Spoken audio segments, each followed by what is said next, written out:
I know exactly why you clicked on this video. You want to be rich. But maybe you're trapped in a job you hate or stuck in the flawed education system, learning things that you know won't give you the life you dream of. Well, luckily, this video is going to change that. For the first time ever, Iman is revealing the exact formula that made him rich at such a young age and how you can use it too. This video isn't just about making money, it's about giving you the blueprint to multiply it 100 times over. But here's the catch, you need to act fast. Thousands, maybe even millions will watch this video, but only a few will actually take action. Timing is everything, and this is your one shot at getting rich the smart way. Miss it, and you might regret it forever. By the end of this video, you'll know exactly what it takes to build real wealth and live the life of your dreams, no matter how old you are. What are we gonna learn? Let's do this. 5-stage overview. Step 1, build an intentional brand. Step 2, we're gonna create a micro personal brand. Step 3, we're gonna implement a content strategy. And then we move on to step 4 and step 5, how to actually monetize your personal brand. And then once you've completed that, how to actually automate and scale. I'm so excited about this guy. All right, so aligning with Simon's mission, I wanna make some of your dreams come true. So I'm actually gonna give away $3,000 to 5 people watching. Well, that's a surprise to me. You didn't tell me you were gonna do that. Hey, today's gonna be full of surprises. I'll match it. The same. Amazing. Yep. So here is what I'm gonna do. I'm gonna let you choose the winner, okay? I'm gonna let you choose the winner and choose the comment and then send me over the details, PayPal, wire, and I'll be giving away $15,000 to you guys. So I guess we have to choose 10 people. There's 5 on your side, 5 on my side. You choose the 10? Yeah, all me. I want the power. Exactly, there we go. But I'd love to get you to help these people too, yeah, because your knowledge is where it is. But if you watch all of this video, hopefully they'll have enough of what they need to. Actually, the next slide, I might have something a little better. Oh, really? You got another surprise? Yep. All right. So since only 5 people, I guess 10 people now can win the prize, I'm adding something extra for everyone watching. You're gonna receive a free keynote, no email opt-in, no strings attached. I'm not gonna ask for email, take you anywhere else. In fact, I'm not even gonna make you leave YouTube. All right. Well, I didn't know you were doing this. This is a surprise. Day full of surprises, as I said. So this is gonna be the personal brand keynote. Listen, here, obviously I'm on your channel and try to respect your watch time and the algorithm and whatnot. So we're gonna pace through things at a moderate speed, and I'm gonna try to keep things a little bit more high level, easy for you guys to understand. But in the link in the description, I'm gonna leave an unlisted YouTube video, and this is the personal brand keynote. And below that video as well, there's gonna be a full thesis. This will be over 100-page personal brand thesis. So literally everything you need to know on how to build your personal brand and monetize it. Warning though, it is super in-depth, no fluff, and super boring. All right, step number 1, build an intentional personal brand. So you are creating content to reach your target audience to convert into customers. That is the purpose of a personal brand. Listen, I know maybe for some people, their intention is to become famous. For me personally, I don't really care about that. Waste of time. For me, exactly. I think building an intentional personal brand is really about what are you trying to accomplish. I said, if your intention is to become famous, that, go for it. Like you at least you know what you want, okay? Whereas for 99% of people watching, they are trying to build a personal brand. So that way they can have the biggest competitive advantage that I think really exists right now, which is basically being able to attract rather than chase. And I'll talk about some of the benefits of a personal brand in just a second, but this is really like 10 years ago, 20 years ago, 50 years ago, competitive advantages weren't accessible. And the thing is, I know there's gonna be a lot of people watching this, and I guess we have to give advice that is, no matter what industry you're in, no matter what career you're in, I like to think, what is the competitive advantage that I can build to make sure that no matter what I do, whatever industry you're in, whatever career I'm in, whatever business I have the upper hand. And to me, that's what building a personal brand does. And honestly, if you build a personal brand today, the truth is you'll probably get more money from your boss. You'll be more valuable generally. If you can bring business to any company, I don't care what position you're in, building a personal brand can be valuable to you. I think make sure purpose is in this cycle. That will help you. I'm sure we're going to touch on that a little bit later, but I would like to delve on purpose. Make sure you're doing this for a reason, not just to make money, although money is a perfectly good reason to get going. For sure. Let's get into it. So what is an intentional personal brand? I have great news for you. There is no right or no wrong answer. Listen, if you want to have millions and millions and millions of subscribers, that's cool. If you want to have 5,000 subscribers or 5,000 connections on LinkedIn or Twitter followers, I know it's X, but I'll always keep calling it Twitter. If that is what you want, because you want to have something super niche to sell your product, your service, whatever it is, that's correct. Once again, it's really just like the beautiful thing is you get to pick. You get to decide. So whatever outcome you want, a personal brand can morph and it can shape in order to do that. Here is where I decided to be intentional. This is actually my YouTube growth chart. 2016, actually, Boxing Day, so 26th of December 2015 was my first ever upload. And from here, basically from here until here, as you can tell, my writing isn't the best. From 2016 until 2018, all I did was document. That's all I did. I was building my business. My first ever business was my agency. It was very different back then. It wasn't like, I'm going to build a business. Like, I didn't even think I was a business owner. I was just like, I'm offering services to businesses. They pay me for it. Like, I didn't think I was a business owner in no way, shape, form, or fashion. Probably the first time I thought I was a business owner was 2017 when I hired my first employee. And then after 3 days, he quit. Oh no. Why? Listen, I was 17 years old. I don't think I had the ability or the skill set to lead. Obviously, I was very young. The business was going great. We were getting clients. And because we were getting clients, I needed to bring on someone to help with the service delivery. But yeah, it's... Well, that you convince anyone to join you is nuts. at that age. Well done. 3 days sounds like a good few days. So this whole period was documentation. Then from here until here, that was pretty much, okay, you know what? Let me niche down. And here was all me just sharing what was working in my agency. Once again, the cool thing about me is it's been 9 years, almost 10 years now I've uploaded. I guess technically because I started in 2015. Yeah, this is now my 10th year on YouTube. So I've documented the whole thing. How come you didn't give up? Because this is not big numbers. Was it 1,000 subscribers, 2,000 subscribers? So here, maybe here was, back at this point, maybe 50,000. Okay. Yeah, or 80,000, 100,000. But still, I mean, 4 years to get to 50,000. Why didn't you give up? Well, here to here, and I think this is what's really important as well, is I just had no expectations. Like for me, people ask me, why'd you start your personal brand or why'd you start sharing your journey?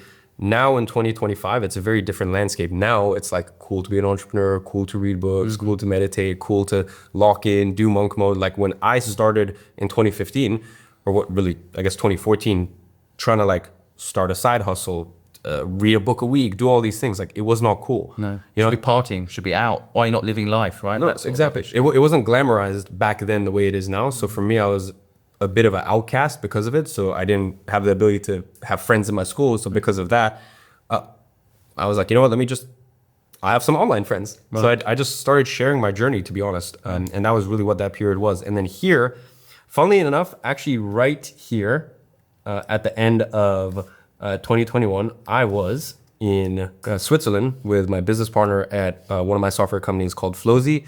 And we were skiing and we had just launched right here and things were going super well in the company. Or no, actually, sorry, we were just about to launch. And I was about to go off social media. Right. I was about to delete all my social media profiles, everything like that. Businesses were going well. Because it is hard to do. Sometimes if you separate your business from social media, doing social media with your business isn't connected to it. Correct. Can be really tough. It's two parts of the brain. Even. Correct. Yeah. And that is where Pierre was like, that is absolutely no way that is happening. We are not raising tens of millions of dollars in order to acquire customers.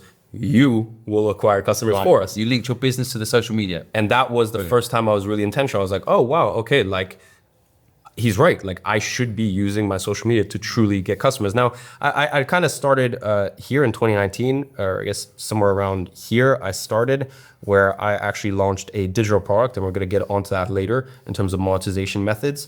But once again, this was just very, once again, it wasn't intentional. This was me starting to be intentional. And then look at the difference when you're intentional. Yeah, the rest is history. But once again, as I told you, there is no right or wrong answer.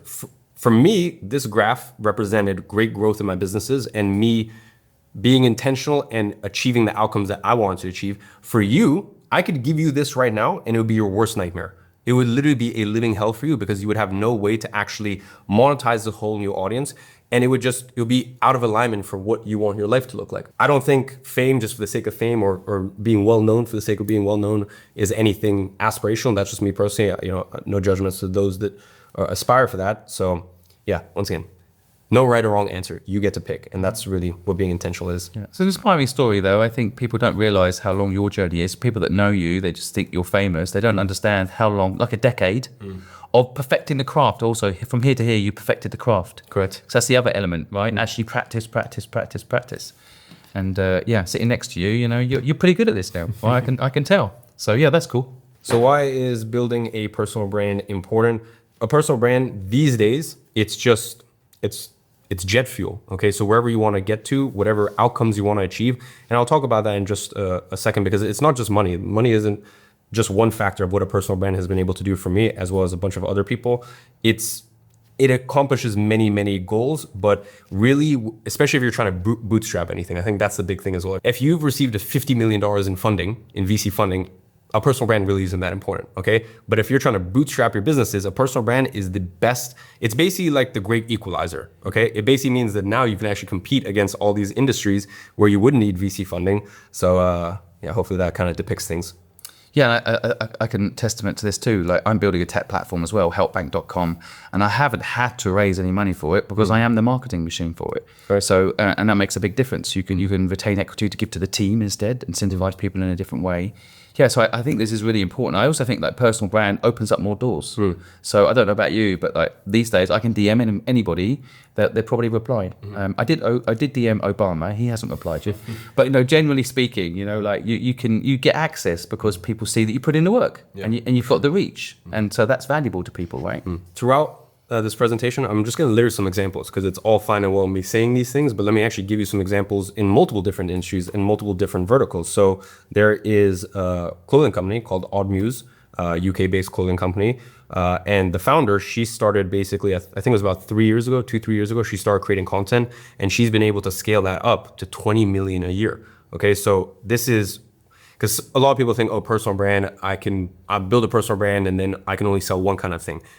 It doesn't matter what you do, software, e-commerce, physical product businesses, D2C, doesn't matter what you do, literally anything. If you sell houses, building a personal brand really is just the jet fuel for whatever, for wherever you want to go. And as I said, it's just this beautiful thing where you no longer have to chase, you attract. And you know, she's a testament to it, only 172,000 followers. I know for some people that might seem like a crazy number. Trust me, hitting those kind of numbers, especially just on one platform, is very doable. And yeah, I mean, she would have, in another life, she probably would have had to take $5 or $10 million in funding. And instead, she was able to bootstrap it, do it all herself, and scale to a $20 million a year physical product brand, basically just from TikTok. The odd thing is, the truth is, maybe you don't want to build a personal brand, but people are talking about you anyway.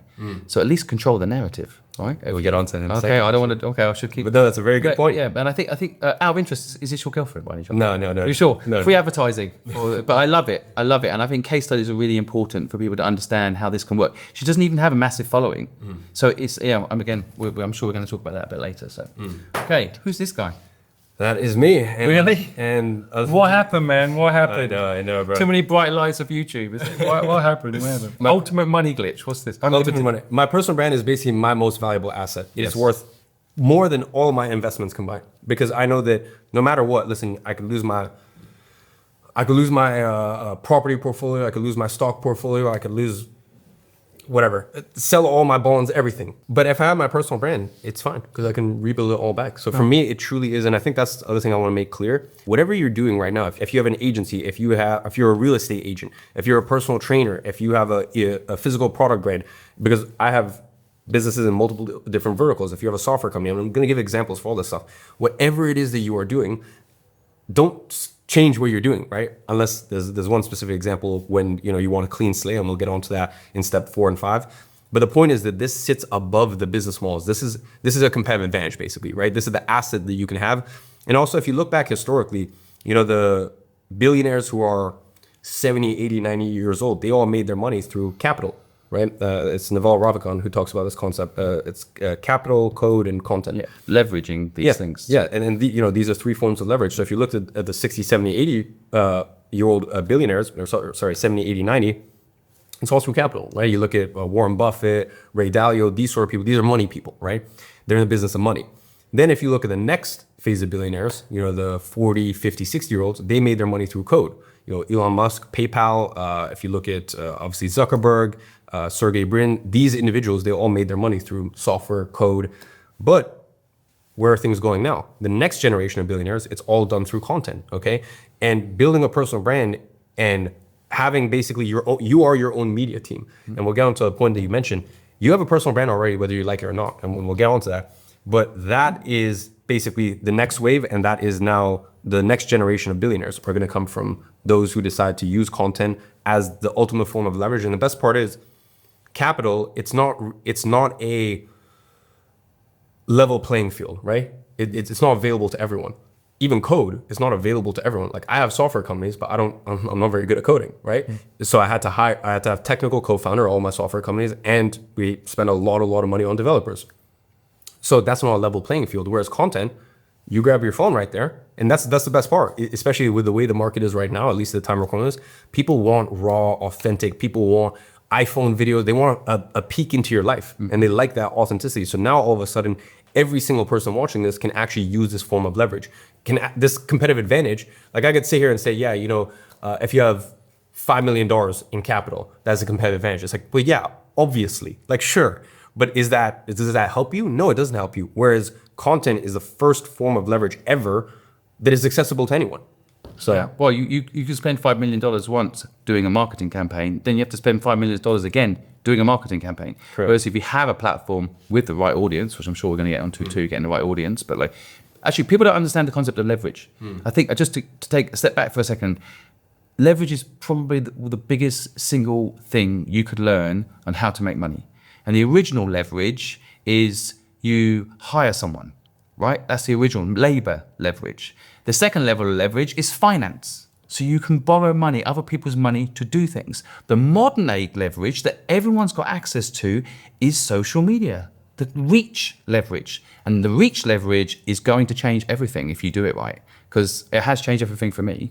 And I think people don't quite understand it. So I'm sure we're going to get into it. But unlimited money glitch, this is the base. this is the base. I'm saying the personal It's a brand. clever way of putting layers. This is how you basically leverage your. Yeah, Right. it's the only competitive advantage, as I said, that, and as you mentioned, that's actually available to everyone. Yeah. And so it's a beautiful thing. Yeah. Okay. Cool. So as I was saying, really it's the one investment that keeps appreciating, opening doors I didn't even know existed, and I think you kind of mentioned that, and creating opportunities that money alone could never buy. So it's a beautiful environment to be in. But ironically, money can buy you reach because you have to invest in it, right? I mean, how much money did you invest in? I can't even add it up at this point. Listen, Unlimited amount. But I think a lot of it is also people's belief in your purpose. Hence, I still think purpose needs to be inserted because my cost to build, I think, will be lower than some others because the people who are building it with me believe in the purpose of what we're doing. So they're willing to do it for less because they believe in the end result. Just maybe when people makes sense. So just a couple of benefits. First of all, negative cost of acquisition, discounted equity investments. So in the last 4 weeks, I bought 4 software companies. Well, 3 confirmed, 1 we're 90% of the way there. Every single business I get discounted equity in because, to be honest, when you have a personal brand, now bear in mind also these are businesses in, like if I go to like a large restaurant chain, then probably not gonna give me discounted equity, right? Because it doesn't have too much to relate to my personal brand. But if it's something that makes sense in my ecosystem, discounted equity is a major benefit. And discounted equity, or a lot of times even what's known as sweat equity. I'm sure you probably have sweat equity in a bunch of different companies where you're just at advisory role. So a big benefit. And then business with multi-billionaires. Obviously, I won't name any names. I think in 2025, I'm gonna be a little bit more open. To be honest, the past 3 years, I've just been focused on making content for beginners, and I feel like I kind of fulfilled my purpose there. I mean, even this, for maybe a lot of people watching this, they probably don't realize like I talk like this because I don't show this side of myself on YouTube. That, by the way, the first time I ever met you, that's what kind of struck me because I watched your content and then I met you and I'm like, frankly, you're far more sophisticated, with all due respect, than your videos sometimes portrayed. Yeah. Like my mind was blown when I met you last time about how much you know about business, like the intricate details of how it all works. And you are still young. I mean, I think it's kind of it blew my mind. When I sat with you after, I said to my team afterwards, I feel like I've been doing business 35 years. I felt like you knew more than me.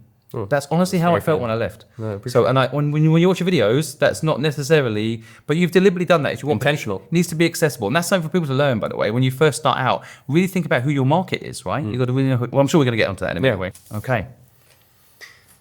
So, I mean, what it's allowed for me in my life is over $100 million in career earnings, and that is not including the valuation of my companies. Is this like take home cash? You 100 million took home in the last.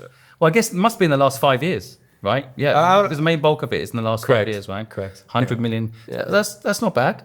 It's decent. I would say above average. It's decent. And I guess once again, that's just the beauty of being intentional about it. And obviously that's not including the valuation of my companies. The valuation of your companies is very up in the air. Yes. And that's the truth of it. Listen, people can make a case. Honestly, someone can make a case that you're worth $1 billion or you're worth 50 million. I have this chat all the time. This net worth thing, people don't understand it. You Google me, my net worth is 400 million. Well, that's both crazy. I'm not worth that, or it could be worth that depending on what happens to any one of my companies on any given day. Correct. But yeah, I think this valuation thing. So no wonder you're living in Dubai, by the way. That'll save you some money. Correct. Right. And what we mentioned on there is that I've been able to do it in many different verticals. A personal brand basically guarantees that every business I touch turns to gold. Now, I want to make something clear. I've had businesses of mine, for example, one that I mentioned where it didn't go as well as I would have liked it, but it's this, like for example, that business I invested £1 million into just to get it off the ground. It's a physical product brand. So, it's one of those where it's like, the peace in your heart when you know that you can put $1 million into a business and like it may not end up being a $500 million company, but you know that no matter what, you're not going to lose money. Mm-hmm. Like that's a different kind of peace, and it allows you to move into ventures and opportunities with just a different level of confidence, to be honest. This is Big Day. Correct. By the way, you're so humble. He's not even promoting his own product, Big Day. He's basically built a brilliant product. That I will put the link down below. I'm going to do it for you. It's not just a physical product. It's a caffeine-enriched physical product, right? Correct. And the other interesting thing, the only thing I would say, I put £1 million into a comic book business, and I lost it all. And the mistake I made was actually putting too much money into a company. I'm sure you haven't made that mistake because you're building a product, but I did a big fancy office. I hired before we had revenue. So I made a mistake. I pretend most businesses I start have no money. And I'm really innovative. How can we make this generate revenue without losing money? Because it's easy to throw money at stuff. Correct. No, it's a very fair point. And I think, listen, I guess what you're talking about is a little bit more CapEx, where it's like whether the business makes money or not, like that. You're spending that money either way. For me, pretty much, I actually think going back, that was a mistake that we did make. And obviously, once again, it's amazing to be able to have a lot of advisors that I can go to and learn, okay, I would do this, I would do that. So all that to say that we pretty much put that all into stock. Right. Well, that's a good thing about stock. You can sell it. By the way, I printed comic books and we gave them away as marketing. I should have sold them. That was sort of...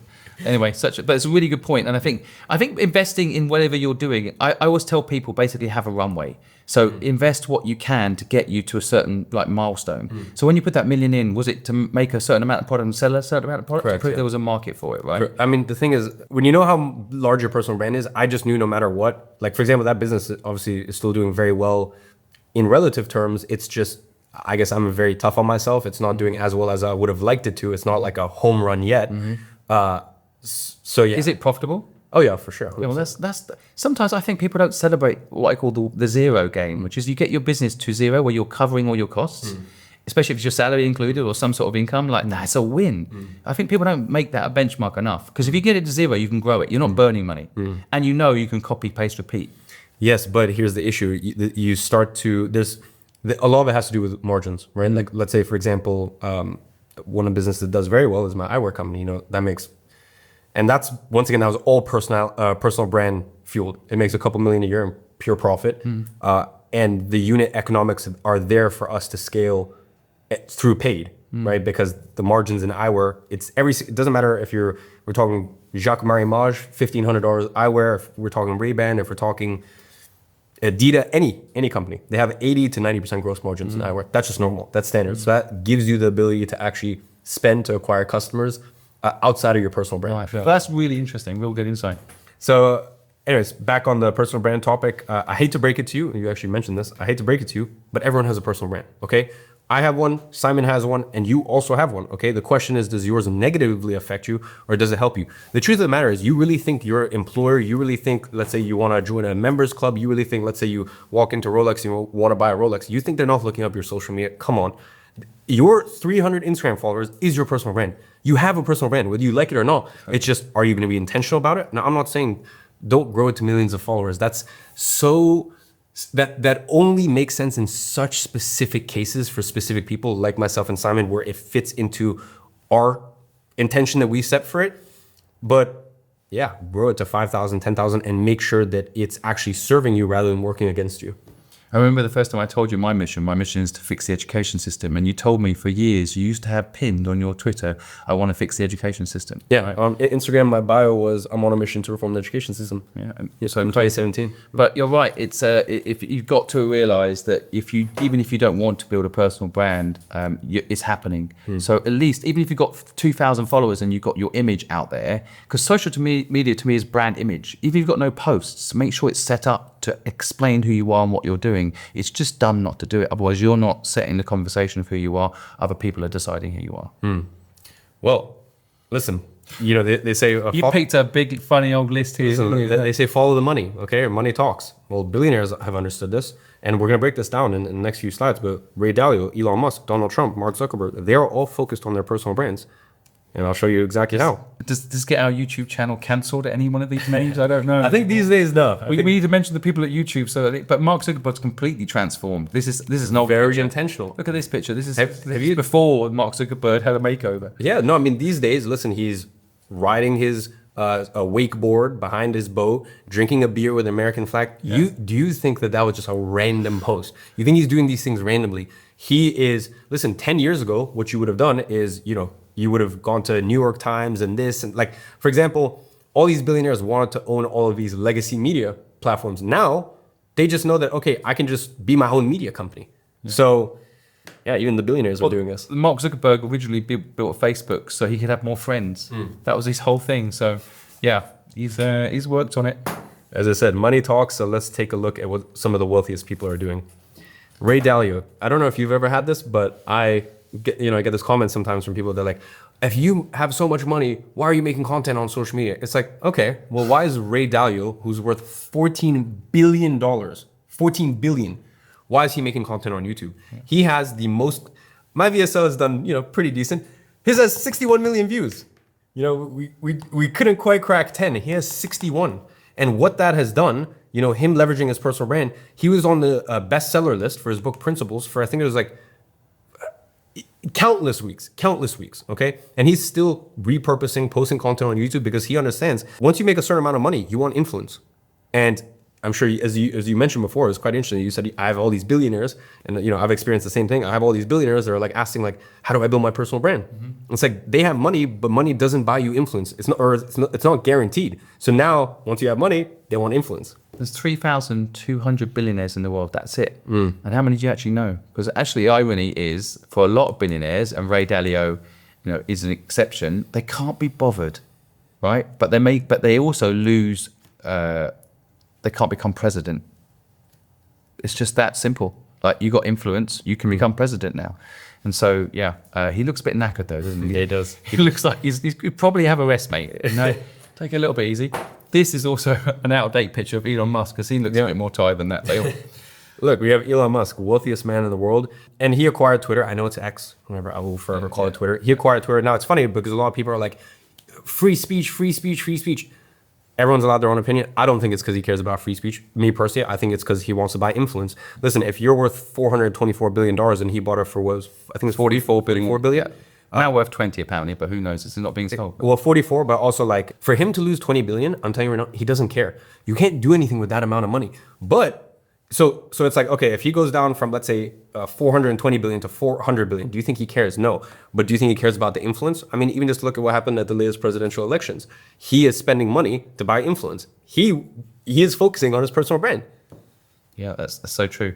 Did you see the text between him and it's literally, if you build influence at the level that Elon's built it, what people don't understand is it's not even Elon's money. He's got 424 billion. He's not even having to use his own money. He literally just texts his millionaire and billionaire friends and says, how much would you put some money into X? This is the text for it. Do you want to put some money into X? He's like, sure. How much? It's like a couple of billion. He's like, no problem. Mental. Easy. Just, you don't even he's leveraging other people's money, leveraging other people, like the three leverages I mentioned earlier, leveraging influence. And in this day and age, going forward, if you don't have influence, you will not ever sit at the table. I'm talking a seat at the table. Speaking of, I actually made a typo there. I should have put Trump. He will hate you. He'll block this. This is not 6.1 billion. He said 5 years ago it was 10 billion. But personal brand, by the way, is hard to measure a value. Correct. That was Trump's argument for why he's worth more than this, right? Yeah, correct. No, for sure. It's once again, these net worth figures are all very loosey-goosey. But Donald Trump, he won the presidential elections using his personal brand. He went on huge podcasts such as the Joe Rogan Experience. And I guess, listen, the Joe Rogan Experience is fair enough. You've got the president, or at that point was about to be, well, actually at that point he already was at some point the president, or once was the president of the United States. You got the president, ex-president, doing a live stream with a 20-something-year-old streamer. Do you think he wants to do that? No, he just knows that like they have influence, and these people now are the market makers. Yeah. Anyone with influence is a market maker.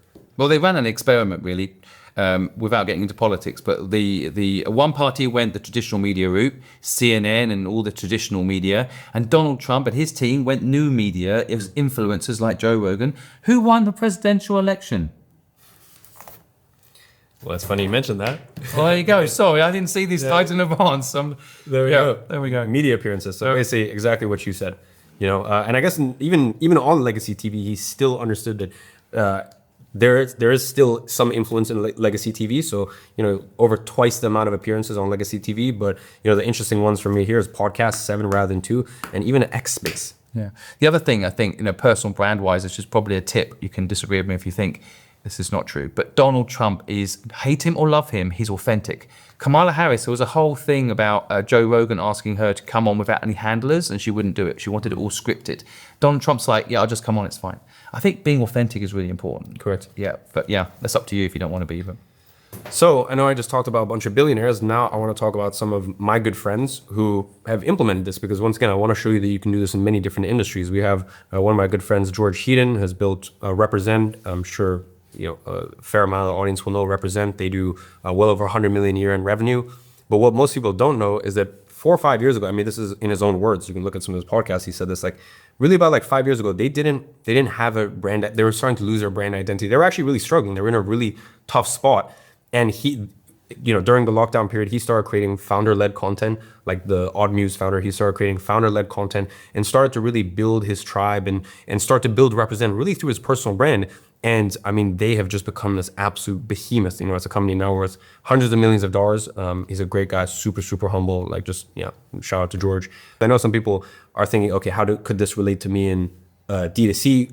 If I have a D2C company, how can this relate to me in software? How could this relate to me in, whatever industry you're in? And I'm telling you right now, whatever industry you're in, unless you're doing something illegal, building a personal brand will be in your advantage. And another example right here, Guillaume, another good friend of mine, he built a company called Lemlist.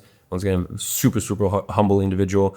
His company is worth, I hope he doesn't mind me saying this, because he always tries to downplay what it's worth, but it's worth hundreds of millions of dollars. And once again, all bootstrapped. What he did was he had an agency, and then he went into software. And once again, he had to bootstrap the whole thing, and he couldn't spend $600 to acquire a customer, knowing that in month 8 he'll be break even, and he'll see that turnover in revenue. So he knew, okay, I had to bootstrap it. I have to make sure my cost of acquisition is 0, basically. And he built a micro niche personal brand on LinkedIn initially, and then branched out from there. And once again, these two individuals, like, now they have a couple 100,000 followers or audience on socials, but these two individuals, they can walk down the street, no one's stopping them, no one's pestering them. No, these aren't super famous individuals. They're just respected in their industry. They have a niche personal brand, and that's all you should have, really. I think, that niche point here, again, I want to make sure people understand, both these individuals on here have not gone big on social media, they've gone focused on social media. They've gone after the target audience to help their particular business. So, when Iman and I are sitting here telling you build a personal brand, yes, we've got tens of millions of followers. We're not saying necessarily do that. And these are examples of people that were smart enough to realize that's not necessarily a good idea. They're smarter than Iman and I, perhaps. They realized that, hey, I don't want to be famous, but I do want a successful business. And so they went niche. No, it may seem like these people are on a different level, but you don't need to be like them to make just as much money. Oh my God, I've got some great news, guys. Thanks to you and your support of this channel and what we do, this book just became the #1 book on the Sunday Times bestseller list. #1, because you bought it and you supported our mission to fund people's dreams and help people do what they love. You can now go review it on Amazon. If you enjoyed the book, Go review it. The link's down below. It will make a hell of a difference. Thank you so much for supporting what we're doing. Let's get back to the video. So step number 2, create a micro personal brand. You can see right here, mass appeal, no value. Whereas what you really want is a micro personal brand, high value, speaking directly to the sort of audience that you want to be attracting. So it all starts with self-awareness. Now, I have a question for you, Simon. Is there anyone that has the same parents as you? No. Okay. Except my brothers. Okay. Well, he hits that point. Has anyone had the same life experiences as you? Definitely not. Okay, there you go. Has anyone made the exact same choices as you? Not as far as I know, although I'm sure I've got an identical twin somewhere, but no. Okay, well, I have good news for you then. That means that you are one of one, okay? So there's something that only you can bring to the table and no one else can. In fact, if you follow the instructions in this video, as well as the keynote, the extra free training I'll be leaving below, you basically turn this into the most valuable asset that you've ever owned. And I guess the point that I'm trying to get here is a lot of people are like, oh, but why would someone watch me, or I'm not unique? It's like, no, you are unique. You are unique because no one else has had the same life experience that you've had. And I know you guys are like probably at this point like, okay, amazing, I get it, personal brand, but like, how do I do this tactically, or like, what are the steps here? And I know a lot of you guys are saying like, oh, but I'm not an expert, or I'm not this, and I'll show you how to actually create content, even if you're not an expert, and you shouldn't pretend to be, right? Like if you go look back at my videos from 2015, 2016, 2017, I'm just like authentically sharing my experience, like the highs, the lows, the good, the bad. My employee leaving me after a few days, I have videos of me where I'm like, yeah, I lost 40-50% of my agency retainers because I spent a little bit too much time enjoying my success and I take my eye off the ball. So yeah, all that to say that you're one of one. There has never been, there isn't right now, and there never will be another you. Okay. Now that doesn't mean necessarily that equates to value. I'm not saying that like, you're some special snowflake and everyone should worship the ground that you walk on. But what I'm saying is that there's something you can bring to the table that no one else can if you know how to harness it in the right way. Especially around the experiences side. Like if you've had pain, leverage it. If you know something others don't, that's where the value can be created. So the biggest misconception about personal branding is you need millions of followers to succeed. And I think we've done a good job at dispelling that. Totally. Okay. Audience quality is much more important than audience size. Your follower count does not matter. What matters is how much each follower is worth to you, okay, and worth to your business. So why micro personal brands matter? Micro personal brands, micro niche personal brands is what you should be focusing on. Higher engagement than larger generic brands, easier to monetize through niche audience, and it builds a stronger relationship with a loyal following. And the thing I'll add, like I know a billionaire in England, won't name them, they bought followers. And every time they did a post, they had near zero engagement, but they had 1 million followers. They had to delete that account because they had made an expensive lesson that you can't buy relationships, ironically. And people think they can, you can't. Money doesn't buy everything. So yeah, micro is more important than having a big following. Well, one way to basically gauge that is your revenue per follower. As I said, here I'm trying to help you out with your business. And one of the ways to gauge that, as I said, is the average revenue you generate per follower from offers, services, or partnerships. So whatever way you monetize. For example, if you have 1,000 followers and you generate 10,000 in business, well, then your RPF is $10 per follower. So basically the formula here is a total revenue, typo on my end, I should have put divided, total revenue divided by total followers, and that basically gives you revenue per follower. And so how would you, if you're new to this and you've got a following, how would you know the value? Well, you can't, right? Because so you have to sell them something to find out. Correct. Yeah. Right. The main reason I'm trying to say this is because I think the worst thing that can happen is your audience keeps growing, but it doesn't align with your goals. Like I don't want, if you could give me 20 million extra followers or audience or whatever tomorrow, but it doesn't, these aren't my people, the people that I want to attract, I would say no. In fact, it would be an actual bad thing for me. So I just think that's where you need to think about, okay, if you're trying to generate business and you're trying to generate, not even followers, because that's the thing, you're trying to generate potential customers, potential leads for your business. That's how you got to think about it. Now, bear in mind, I practice what I preach. I'm living this to this day. So this, probably most people aren't aware, I actually have a business channel I started a couple months back. And here, I don't really show my business side to myself. I subscribe to this, by the way. Oh, that's good. Really good. I'm glad. And here I basically make videos speaking to business owners I basically just say, listen, if you're making less than 250,000 a year in your business, just please don't watch it, because it is genuinely true. I will confuse you more than I'll help you, because the advice in your early stages is very different to advice when you're already making millions of dollars a year. And usually that's the main demographic that I'm speaking to. So. By the way, a really clever marketing technique is telling people who shouldn't be your customers. That really, like in my book, I've got the opening bit in my book is basically that. It's like, if you don't want to change your life, my whole opening in the book is, if you're happy with your life, please just don't read this book, don't buy it. Because this is going to change your life if you read it, and you might not be happy with that. If you're happy with your life right now, don't read it. I think it's such a powerful technique, by the way, and also allows you to have the right sort of views and the right sort of subscribers. Yeah, I mean, listen, we have, for example, I even say, so this channel is built because I need to speak, basically just flex a little bit more of my business knowledge, and actually I'll talk a little bit more about what goes on behind the scenes, because, you know, opposite to, I guess, common belief, I'm not just a YouTuber. Right. So because of that, we built this channel where I can speak a little bit. I don't care about the algorithm. I don't want this channel to pop off. That's actually one of my worst fears. So yeah, as I said, like, actually, please don't subscribe if you're not an existing business owner. But here, one of our offers is called 8-figure license. So we basically, there's like 40, 50 backend systems. Like, I'll give you one of them, like our short form department. Like we get 300 million views a month on our own short form accounts. And these aren't like some, affiliates or anything. Like, these are like people who work full time for me. There's a daily department, like a daily meeting. There's a full department, like everything. So for example, I know a lot of people want that, and I've been asking that for years. So that's like one of like 50 SOPs. We talk about like how to reduce churn, because obviously I have a few different software companies, and I have a mobile app called Digital Launchpad, which is basically like an e-learning mobile app. It's on the App Store. It's all just in-app subscriptions. So we've just learned a lot of stuff over the way. Anyways, the reason I say this is because at the end of it, I specifically state, we don't work with Forex or trading businesses. We don't work with webcam or OnlyFans businesses. We don't work with, which we'll bleep out. And we don't work with people making less than 250,000 a year. Usually you have to prove that you're making at least 250,000 a year. And lastly, we don't work with people that we don't believe we can help. Set boundaries on what matters to you. It's another important thing around personal brand, right? Like, you've got to know what you like and what you don't like, what you want to be associated with or not. Yeah, I think that's cool. But if we hit up those leads, I'm not joking, if we hit up those leads within 72 hours, I would have an extra $1 million in my bank account. How did you learn this, though? I mean, it's just through experience over the last 10 years, I guess. I think it's through experience. I think also people want, like, if you're going for a very specific audience, like, you want to call to, once again, the thing is, I've been very intentional, like, as you know, the past 2022, 2023, 2024, on purpose, I've been dumbing myself down. Like, because I understand I wanted to corner the entire 18 to 25-year-old market. And I feel like I, somewhat accomplished that mission.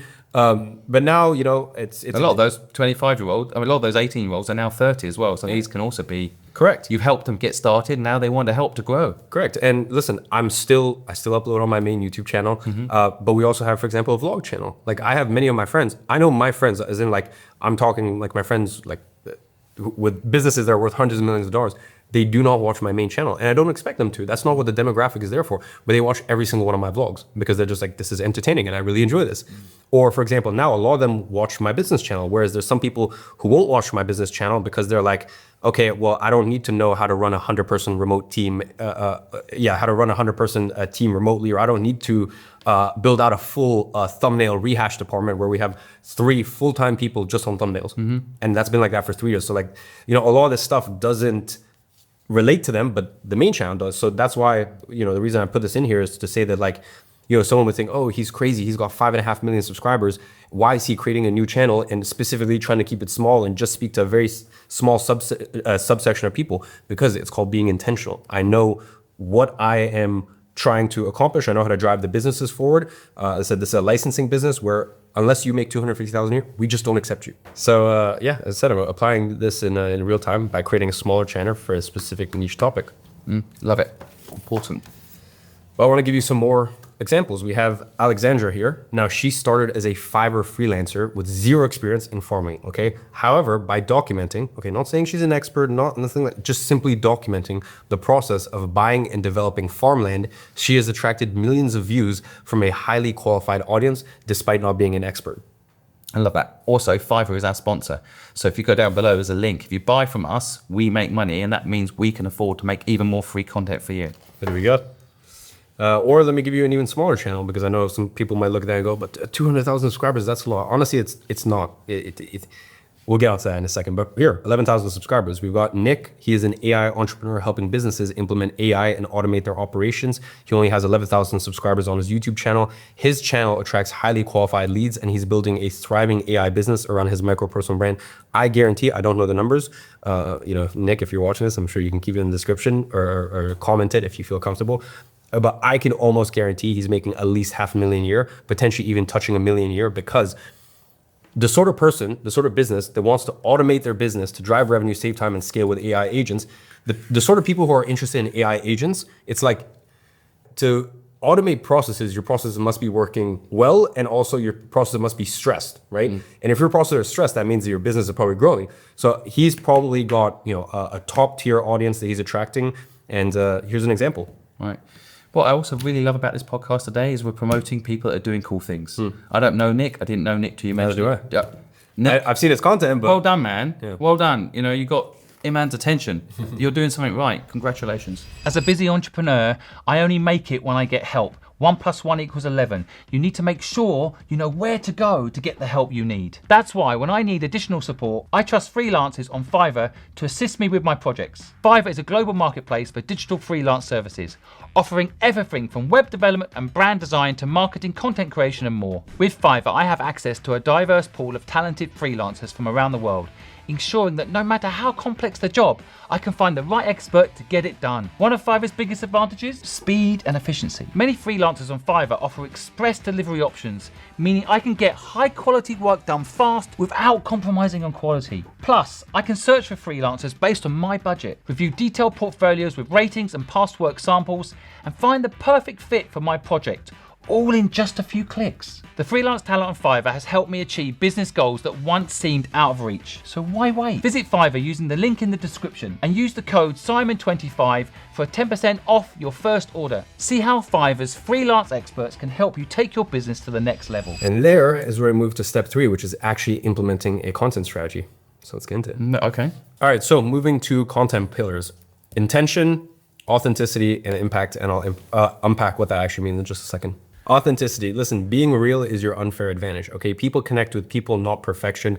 Grow with your audience and it will strengthen your bond. I think, to be honest, this is one of the reasons people have, it's very unique that you can literally look back at me in 2015, 2016, 2017. If you want, the thing is, if people actually care to, I've recorded my entire life, every single thing I've done, the highs, the lows, and there's been a lot of them. And I've tried to stay authentic throughout the whole thing. I think, to be honest, the only thing I've struggled in the last couple of years is, as I said, that whole unrelatability. I mean, luckily now I have the business channel, so I can kind of be a little bit more open and honest. I've just genuinely felt so uncomfortable sharing the successes of the business, because I'm speaking to me at 16. Me at 16 would have been okay, that's so unrelatable. Can you? Plus the problems at this stage, sometimes, for example, I had this problem when I sold my company. I was moaning about now I have to manage money. If you'd be listening to that, just Simon, yeah. Right? And you probably unsubscribe right away. So it's totally understandable as well, yeah. But there are a lot of people who've made 100 million. You just need to talk to them more, maybe. Business channel. I know, that's why I'm plugging it. Intention. Listen, your intention is everything. So stop chasing vanity metrics such as likes or views. Views do not pay the bills, and neither do followers. So I think we've hammered that home well. Quite simply, get rich, not famous. It's so much better just to be rich and not famous if you can help it. But I do genuinely think being famous has one edge to it, which is you can get people on board with your mission. So I only think being famous works if you have a purpose. Of course, it can mean more money, but not necessarily. But I think being famous gives you leverage. Elon Musk has that additional leverage because he's famous, right? You can get a billionaire to invest in his companies. Now let's talk about impact. You see, you do not need to be an expert. You just need to be one step ahead of someone else. And I really want to hammer this point home. You actually have it's funny that we're just talking about unrelatability. You actually have a competitive advantage over me because I'm unrelatable, okay? The thing is, a lot of people won't want to listen to me because they're okay, cool, but you're so many steps ahead. You're at a level, whatever, hypothetically, let's just say level 50, okay? And I'm at a level 1. I need advice on how to go from level 1 to level 3. So sometimes when you're too far ahead, it just loses that. So you actually have a competitive advantage over me because of it. So I have that with age because I'm in my 40s and I'm 50. And for a lot of people, I love sitting with young entrepreneurs because a lot of people are like, well, you know, he's old. It was different then, you know, and I think that, you know, if you're young, you have an advantage, even just your age alone. Frankly, if you're old, you have an advantage. I have an advantage as well, but I think you've got to leverage that advantage, whatever it is. If you're 70 and you can make TikToks, you'll probably got an advantage because there's not many 70-year-olds making TikToks. Correct. So just going back to the whole thing of being too many steps ahead, it's actually quite interesting how many of the greatest football players became great managers. Pretty much none. Right. And my hypothesis as to why this is, You're going to get a lot of hate in the comments now around that one. I'm sure there'll be some. I'm not a football fan, but I've got a feeling there are a few. But go on. to be the best in the world, you have mental models that don't apply to 99% of people. So the way that you think to be the best football player in the world, you can't really teach that to others because it's just, you're at a different level where once again, it becomes unrelatable. So I think, yeah, as I said, for me, I just think that's a very interesting point. So, I think Paul Gascoigne just got fired from his club. He was a very naturally talented player. So maybe when he's managing people, he expects everyone to be a very naturally talented player, and it just doesn't work. Yeah. 100%. So a level 1 individual can easily relate to and learn from a level 3 individual, but a level 1 individual will struggle to relate to and learn from a level 10 individual. Okay. So once again, that is actually a big competitive advantage that you have when you're building your niche personal brand, is just sharing. I am documenting, sharing, analyzing, creating content from your unique perspective. You don't need to say you're an expert. You don't. And in fact, the best things in life are unsaid, right? Like even I didn't sit down and say, yeah, I'm a personal branding expert. All I did was just give you my perspective, my opinion. Now, if you think I'm a personal brand expert, cool, but I didn't say it. So you don't need to go online and, when you're creating content, say you're an expert or anything. No, you just either document. I mean, we'll get into different formats of what you can do, but document. And also when you just share, because remember, you're one of one, you're unique. Okay. There's never has been, there isn't, and there never will be another you, which means you see the world in a way that no one else has, because the collection of your experiences gives you a certain lens through which to view the world. Totally. Now, let's talk about visibility. To build a qualified audience, obviously, you have to become visible to them. Your competitors are posting even if you're not. Consistent creators always win over silent experts. And that's like, in an ideal world, you're an expert and you're also visible. Yeah. But it's like just, me, you mean? Yeah. Exactly. Just like the gentleman to my right. And that's the best. That's the best example. Obviously, you have figured out how to build and sell businesses, but not only that, you have also learned how to. And by the way, there's a skill you had to learn. You know how to actually grow your personal brand. Totally. It's just heartbreaking to me sometimes that there are all these silent experts that are, to be honest, getting lapped by people who understand everything I'm teaching here today. It is a real shame. One of my original podcasts I started 5 years ago, I targeted people that have real knowledge, but they're not famous. And no one listened to the podcast because I wasn't that famous back then either, in fairness. Maybe if I launched it today, it'd be different. I've still got all those podcasts up. There's an original podcast called Good Luck Club. And if you go listen to those people, they are silent, talented people. But unfortunately, in this day and age, and this goes back to why this video is important, they are brilliant and they want to be heard, but no one listens. Correct. So let's talk about some ways to provide value. Number one, documentation. I mean, you can see here, this is a video from 4 years ago, 0 to millionaire at the age of 20. Obviously, it's so weird. It's so crazy. I have literally recorded my entire life, every step of the way, for anyone who... Narcissist. Total narcissist. Exactly. I just love the sound of my own voice. Yeah, clearly. Like, is the truth of it. Editors must love the sound of your voice too, yeah. No, they're going insane at this point. No, but all that to say that documentation, that is a way of providing value, because a lot of people want, and if you feel compelled to, feel free to go look back over my videos. In fact, I think I recently just uploaded basically like a 9-year summary. It was like a 2.5 hour video where I just summarize a lot of my journey so far, and you can see that documentation process. And once again, going back to authenticity, I wasn't sat there like, some people say fake it till you make it.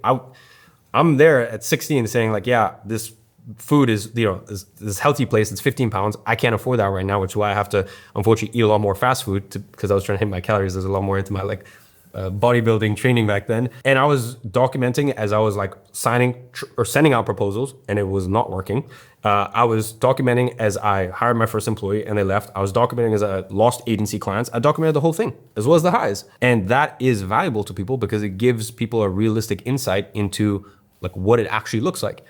So that's one form of providing value. And next is opening their eyes. Okay, so a piece of content that gives them a new perspective, opens their eyes. And then another form of providing content is education. He said, I've been documenting my journey since 2015.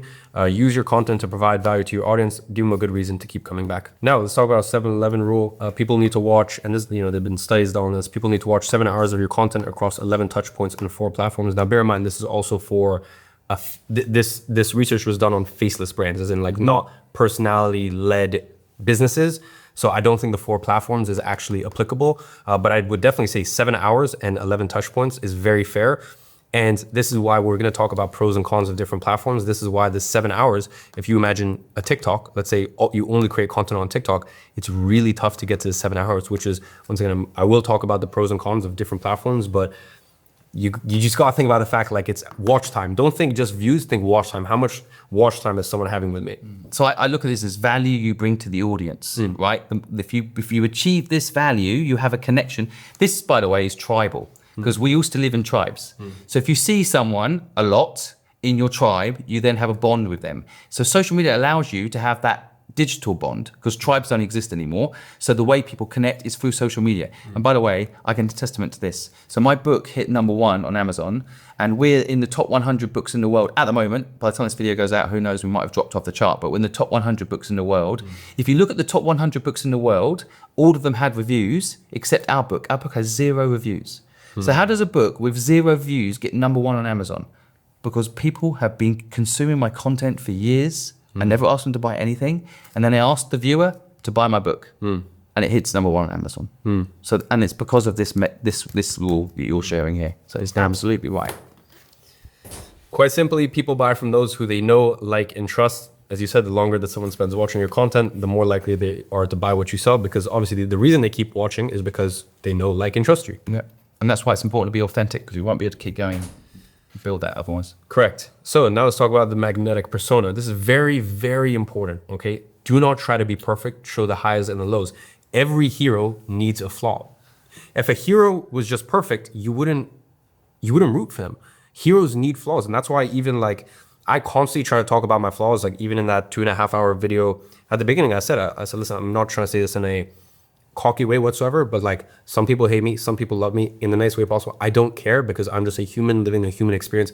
I fuck up, I do well sometimes, I do bad sometimes. Like I'm just a human at the end of the day, right? And every hero has his flaws.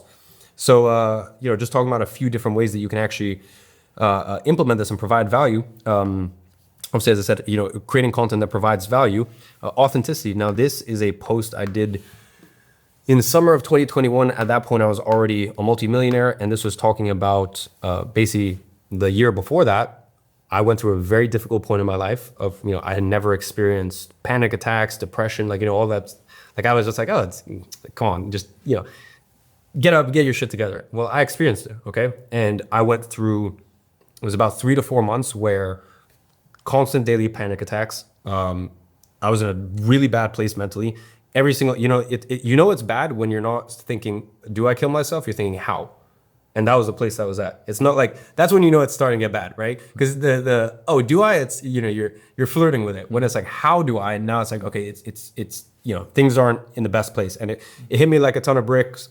Some of it was to do with an autoimmune condition that I was going through. And that was a whole different story, having to clear that. But once again, I authentically shared all of that as I was living through it. But the point is, I could say, oh, well, I shouldn't show my flaws, or, everyone knows me as this.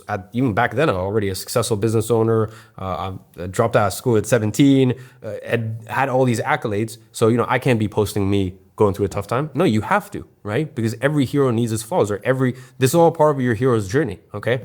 Another big aspect of it is values. Now, I make my values very clear. I've been very outspoken on a lot of things, especially if you guys remember what happened in 2020. I was extremely outspoken about a lot of that stuff, to my detriment. But was it in 2020? I feel like I missed it. Lockdowns and oh right, yeah, okay. The words we cannot mention on camera. I was, which yeah, a lot of that stuff is coming to the fore now as the truth. So yes, and within months, and talking about like having your values. People don't know this, but like my eyewear company, we used to make clothes as well.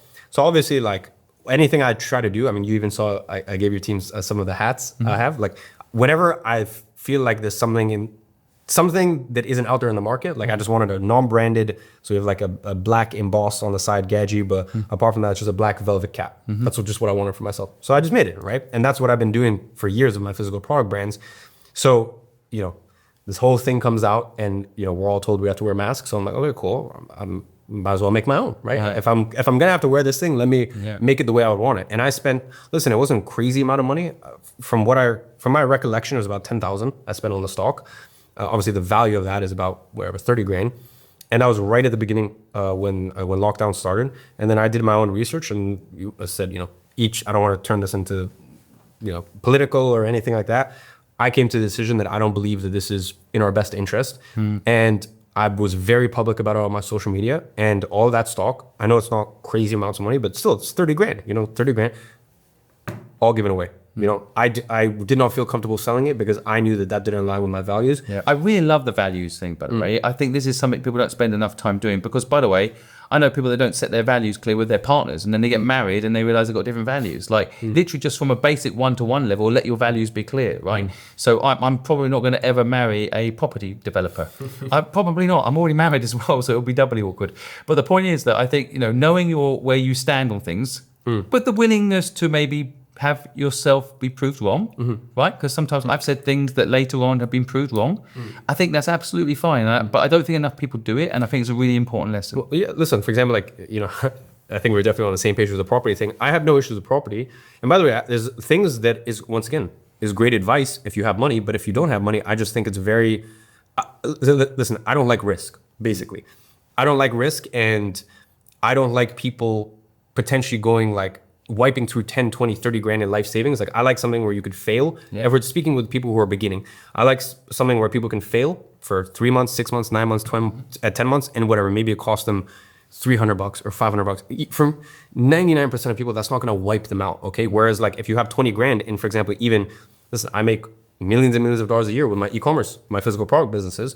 But the reason I don't like that for beginners is because I know quite well that apart from you can very easily burn through 2 grand, 3 grand, 5 grand, 10 grand, 30 grand in ads and not see a return. You can also end up with stock you can't shift, you know, and you can end up in debt. So I think it's, I guess like this subject of values really, really resonates with me, and maybe we've gone on about it too much, but you really have to flush out what your values are and be sure that you set them, because if you cross that line, you'll regret it. By the way, you're about to talk about one of my favorite new creators. I literally just interviewed him on my podcast as well, Daniel Dalen. Yeah, he's a great guy. And this branding, his branding is like, I just love it. And I think, so yeah, talk about signature style. Yeah, well, I mean, obviously, you know, he came in and carved his own signature style, and everyone has their signature style. And by the way, that can be many different cues, whether that's the music you use, the way that you dress. Like even me, the way that I dress now in the past couple of years has become cool, but like 5 years ago, it wasn't cool. Everyone wanted to wear like Balenciaga hoodies and Gucci, blah, blah, blah. Like I just decided to dress the way that was like authentic to me. That was my actual offline style. Even down to like the way that, obviously Daniel's done it incredibly well in terms of his thumbnails, his color grading, you know, the certain shots that you just know comes from Daniel. Well, with us, we have even like film photos. Like I started shooting, I just got really into shooting on film, like analog cameras, like old school Leica cameras and stuff like that. And that was about 5 years ago. And then we incorporated that into our brand, and that was, I guess, part of our signature style. Or another thing, I mean, we don't have it now, but the blue and red lights in my videos. Like people just got very like, they're like, oh, that's an Iman video. Let's bring that in. I like it. I know the red lights. But storytelling is also fascinating, and this is a really exciting part, I think, that people don't. We're doing this with the Dreamer videos, by the way. We tell people's story. These aren't famous people. We just tell their backstory, and we tell what they're trying to achieve, and people love these videos. Yeah, and I think the other thing is, like, if you think about a movie script, what's the difference between like a movie script and the actual movie?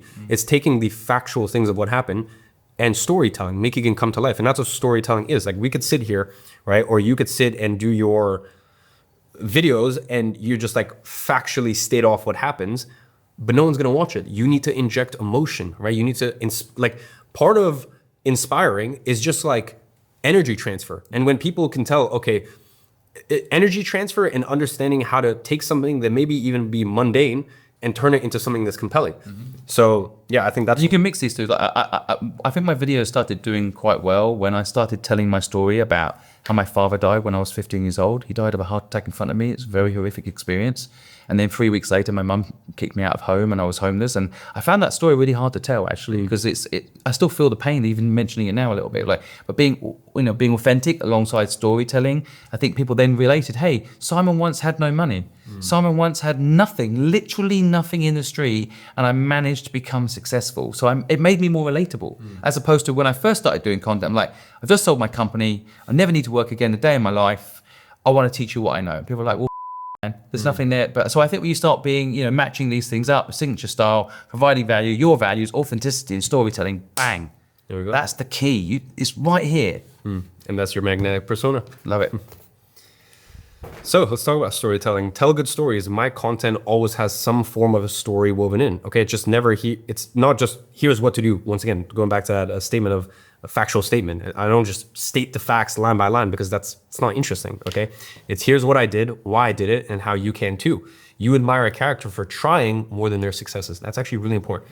You admire a character for trying more than their successes, and you'll watch people online and on content and on YouTube, whatever it is, because they're trying. Yep. You actually don't even really, you don't look, like if someone sets a challenge for themselves, whether that's a business or a business channel, a personal challenge, I should say, a health challenge, whatever it may be, and they don't achieve that, you don't look down on that. No. You admire them for trying. Yeah. And that's, we only think it's bad in our own minds if we're going to try something and we don't achieve it, but the viewer doesn't feel that way.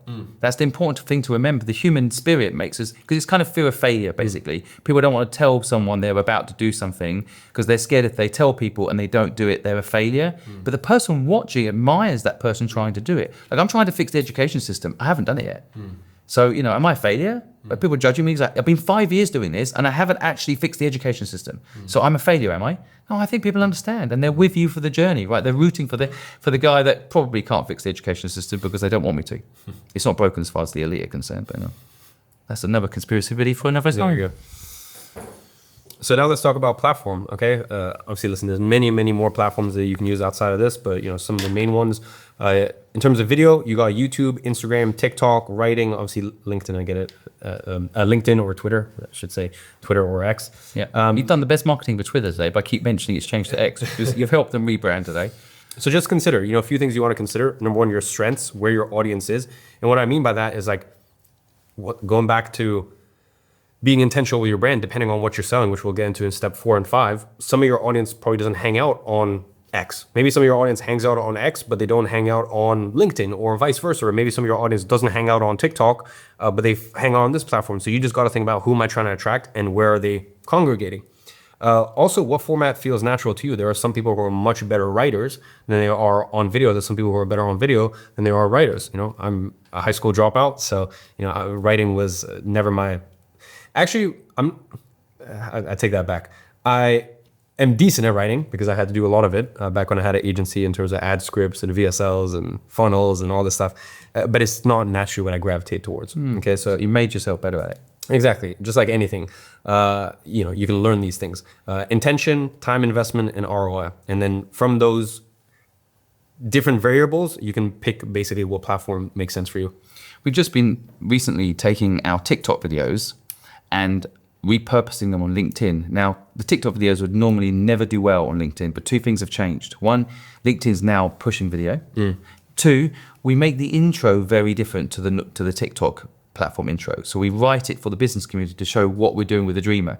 So you can take, say, a video, but you just need to repurpose it. I think that's something important when people are looking at the different formats, right? Content types. So what do people need to know about this? So listen, there's superficial, which makes you known. This is more, reaches a wider demographic. So here, for example, I made a video, how to be a top 1% man. And then there's in-depth stuff. This stuff actually makes you money because it shows people, okay, he knows what he's talking about, or she, I should say. Step-by-step guide to close clients for your SMA in 2024. I think that was repurposed. I think I actually recorded that in 2022 or something. The point is you need both, okay? And it's this constant dance you're gonna have to do of okay, I do wanna go slightly wider with my audience and still, of course, grow my audience. I don't want to attract a completely irrelevant audience to whatever it is I want my brand to be. And then you also need to still create content that caters to your core audience. And I think, going back to my multiple channel thing, which I don't recommend for anyone, it's once again, it's very specific to me. The reason I kind of segregate them to multiple different channels is I understand that at the end of the day, one person won't like this channel, but they'll like this channel. I just kind of give people a little bit of everything. Makes sense.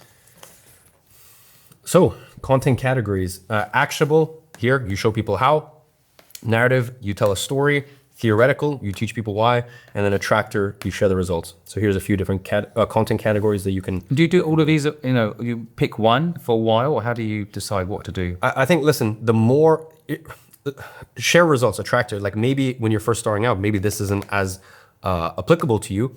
Once again, maybe even narrative, tell a story. Maybe that's not as applicable to you when you're first starting out because less people are interested in your story, or you want to interweave your story into more actionable and theoretical content. Okay, so it just depends on what it is that you are building your personal brand for. And once you get intentional about it, then you can decide which categories make the most sense for you. Makes sense. So content ideation, very important. Do not copy people from within your niche. Look at people outside of your niche. Now, honest truth is there's no original ideas anymore. There's no original ideas. There's no original thumbnails. Everything. There never was. Yeah, exactly. Everything is like even with me, sometimes I look back at ads from the 50s and 60s, like newspaper ads, just for headlines, right? So is that me? Like, it would be bad if you only look within your niche. And to be honest, I think my personal brand really started to become interesting when I allowed myself to have hobbies. Funnily enough, like once I allowed myself to have hobbies, like for example, like film photography. I got really into film photography in 2019, 2020, and I was able to tie that into my brand.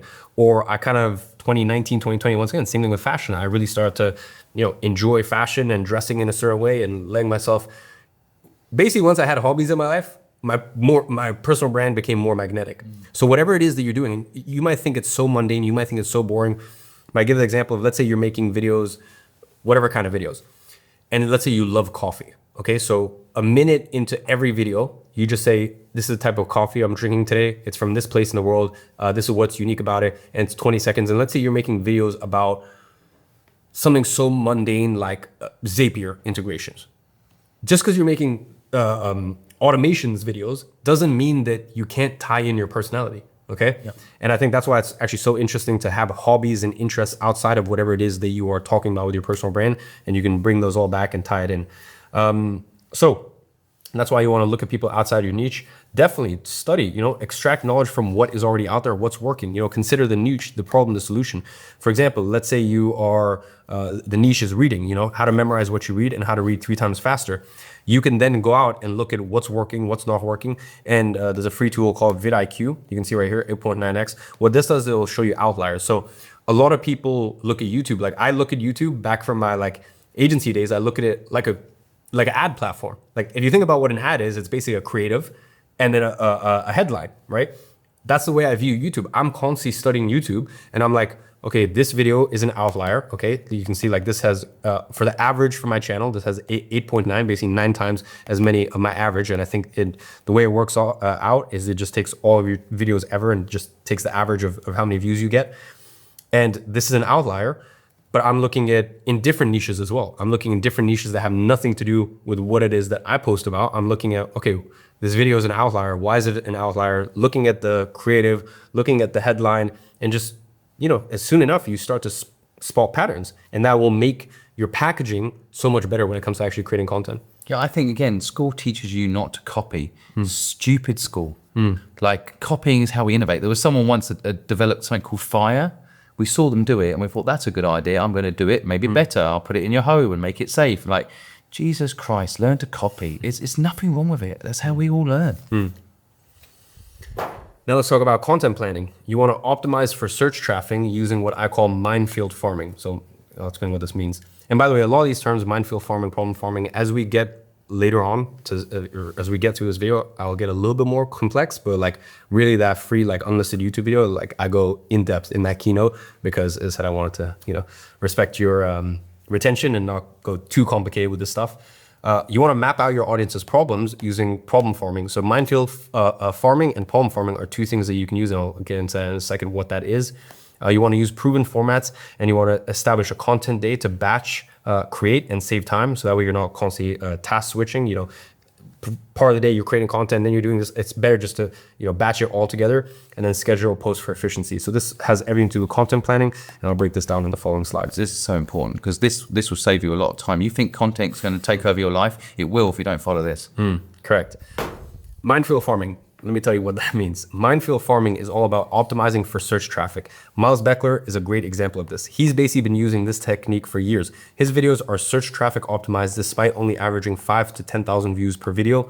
He has never needed to go viral because he deliberately attracts only those who are searching for specific topics like Google Trends. This way, he keeps his audience smaller and more qualified and makes millions of dollars in the process. He makes millions of dollars a year because, once again, he is just simply minefield farming. You know, he's basically understanding that YouTube is the second largest search platform in the world. Like, people are constantly searching for stuff. And if you can create content about the stuff that they're searching for, and that'll be one of the proven formats I talk about, like step-by-step videos, it will always get traffic, okay? Now, when it comes to problem farming, this is basically a way to map out your audience's problems. So I'll go back to that farmland example. Problems include low on cash and a lack of understanding on how to actually acquire farmland. So you can basically take that knowledge that, you know, this is something that people struggle with, and then you can find two different ways to frame it, okay? So there's problem-oriented and solution-oriented. Problem-oriented, a title would be, or a concept for the video would be, watch this if you don't know how to acquire farmland. Solution-oriented is how I'm buying farmland with a no money down loan, because you have already problem farmed, or you've already established and acknowledged that this is something that people have a problem with, and if I can create content around that problem that I've gone ahead, I've listed out, you're gonna do what? Ironic thing about this is that people pay a lot for this course. This is pretty amazing. You're getting it for free. Proven formats. Now, the truth is there are proven formats that will ensure your content performs. These are based on proven principles and not hacks. Brand leveraging. So brand leveraging is basically making videos about stuff that is going on at the moment. So whether that be other individuals, events going on, this, that. Now, bear in mind, there's a big difference between brand leveraging and creating hit pieces. You need to understand that if you're uploading content, a lot of your heroes will become your peers at one point. And if you came up in like a scummy way, or you came up in a way trying to tear other people down, that's not a good way to do things. But, you know, this video is from a guy, I believe a guy called More Plates, More Dates. He runs 100 million, like his business does over 100 million a year. And it's just him sitting down with like this little, you know, crappy background. It looks like he's in like some little basement dungeon. He makes 100 million a year, primarily by using brand leveraging, talking about things that are going on, that are relevant, and basically just giving his insight and his expertise on it. Next thing is ultimate guides. You know, you don't need to make, and this is one thing I want to make very clear. I don't want this advice to become an echo chamber of people teaching other people like money related stuff or this, that. Like, whatever it is that you have an interest in, you can build a micro niche personal brand around that and monetize it. For example, 3D printing, okay? 3D printing, people are curious about 3D printing. So this guy created the Ultimate Beginner's Guide, and he is basically, he's not creating traffic, right? He's not creating traffic out of thin air. He understands there's gonna be traffic around this topic, and he's just channeling that traffic to his video. Gary Vee famously said, if you like Smurfs, do a channel on Smurfs, and it made Smurfs have a comeback. So yeah. So, content creation. Look at your interests, experiences, or expertise. Your content should start with one big idea, power of three framework. Big idea, 3 main points, 3 sub points, and then a clear takeaway, okay? Sometimes people, and bear in mind, I did this for years and years. I turn on the camera and just start talking about anything. Now, you can do that, right? And even to this day, I have videos where like I'm in the car and I'll do a 15-minute video that's off the cuff. But, you know, I guess it's hard for me to get out of my mind now because I learned this power of 3 framework. I'm still gonna interlace this in somehow. The clear takeaway is really important as well. Like what is the value? Because that'll make people come back as well. This is another technique to ensure people come back. Because if you don't give a clear takeaway and people don't understand the takeaway at the end of it, they won't come back. Correct. Next is growth topics. You want to look at your videos with the longest watch time. These are your growth topics, so double down on them. Mine were millionaire habits and beginner friendly businesses. And also the thing is, this changes over time. There's a period where I was making a lot of videos on monk mode because that's what people enjoyed. And like if a video does well, don't think, oh, I can't upload more content about it. That means that right now, what's going on in the market is interested. So create multiple topics about it, okay? That's fine. Just because someone has watched one video doesn't mean that they're not gonna watch more videos about it, especially if you can angle it or frame it in a different way. So growth topics, there'll be certain growth topics that are unique to you in general. I know that for me personally, anytime I create any sort of self-development, anything about starting an online business, I know those are growth topics. But there's also more macro trends of, at the moment, this is what the market is really interested in or what they're talking about. So don't be afraid to use those. Again, the world's a big place. There's 8 billion people out there. There's plenty of people that haven't watched the videos you think are popular. Correct. And the other thing you gotta remember is your audience isn't watching all your videos. Exactly. Like, you know, you may have like 10,000 followers, right? your current followers haven't seen your video from 6 months ago or haven't seen your piece of content from 6 months ago. So feel free to basically rejig it, frame it in a different way, and make it again. That's fine. And repeat stuff. I mean, I've got a platform called Help Bank. I've mentioned it many times. I'm still surprised how many people don't know about it. I just assume I mentioned it in most of my videos, but somehow people don't know about it. So you'll be surprised how much people don't know about your story. You could tell your story twice, it wouldn't matter. And the next day, people would watch it. Different people would be watching it. So Yeah, very correct. Packaging. Packaging is all about how you present your content to the world. You can have the best video in the world, but if your packaging sucks, no one will see it. And this is where you can see an example. These two red dots right here, we did a title and thumbnail change. And anytime, I guess, because it's since published and it's been many years, it probably doesn't look as statistically significant. But if you zoomed in on just here, the extra lift up, this little bump, like that was a night and day and difference. what's interesting about that is your video was doing all right. Yep. You had 1 billion views on it and you decided to change the thumbnail. Oh, I have 3 people that work for me full time. It's a whole department That in my takes some company. guts. Yeah. You'd be like, it's working. Why are you changing the thumbnail? I'd love to have been in the room that day. Yeah, well, I mean, listen, there's many tools that you can use, and basically what they do is if you ever see any of my videos when they come out, sometimes it'll be the same thing with Mr. Beast and a bunch of other YouTubers who take this stuff very seriously. They're constantly changing the thumbnails. They're testing and seeing what CTR has the highest CTR. It's all fine and well me saying this. Let me show you an example of this. This is a channel called Veritasium. So the original video, strange applications of the Magnus effect, okay? Then they changed it to throwing basketball off of a dam and changed the thumbnail. Same content, different title, 9 more million views. Mental. It's so simple. Now let's talk about retention, okay? To be honest, as long as you get the first 30 seconds right of your video, this is really where 80% of the drop-off happens. I mean, you can see it right here. That's how retention works. As long as you can keep people hooked in for the first 30 seconds to 1 minute, even 90 seconds, usually the drop off then is very minimal throughout the rest of the video. So for now, all you really need to understand is that as long as you have strong hooks, the rest will kind of all fall in place. Your hook should contain one of these: a bold claim, sparking some form of curiosity. You know, one of the best ways to do this is create an open loop where you bring up a topic, but you don't finish it. So they're like, wait, but like you didn't close that loop, right? And then, I mean, you can also do this.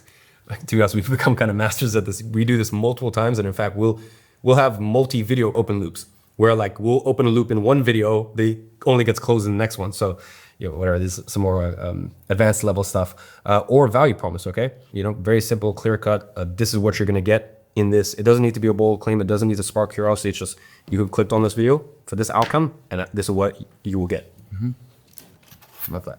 Building authority. This one's important. This is something you're really good at and I'm working on. Come on.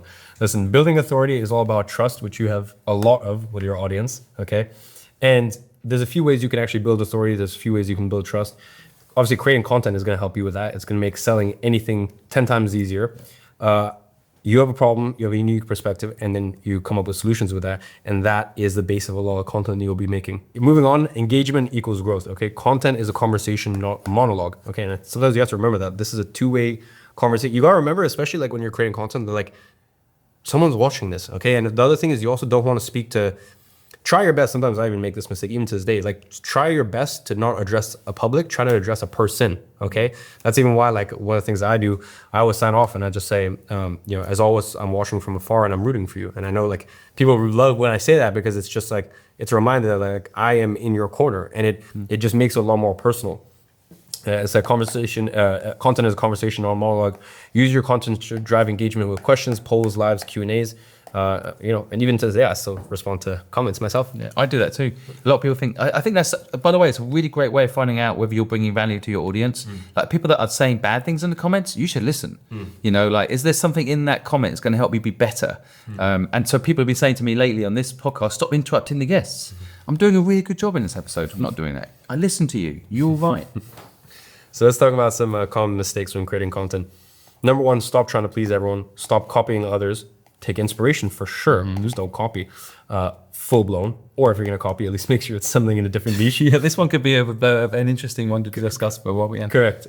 Stop overthinking your content. Stop chasing value metrics. Stop looking for instant results, and stop waiting for the perfect time. And most importantly, Do not try to be the next Iman Gadzhi. Oh. Do not try to be the next Simon Squibb, right? Because there's only one of you, there's only one of me, and there's only one of even some of the creators we mentioned here. There's only one of them, okay? So you need to find your own personal brand. You need to find your own style. And once again, platform to platform. Like for example, this is some Instagram photos. Instagram, to be honest, if you want value, don't follow me on Instagram. I mean, my Instagram stories, I post a little bit more stuff, but like my photos is just me randomly. I get bored. You know, I take a lot of flights per year. You've made a lot of people want a helicopter.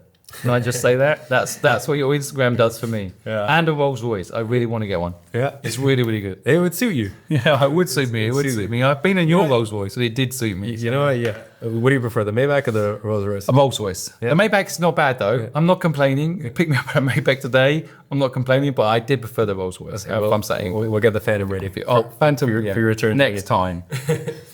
Content success. Creating content is a long-term investment. Get started, be consistent, and stop looking for quick results. The longer you play the game, the bigger the reward. Yeah, I totally agree with that.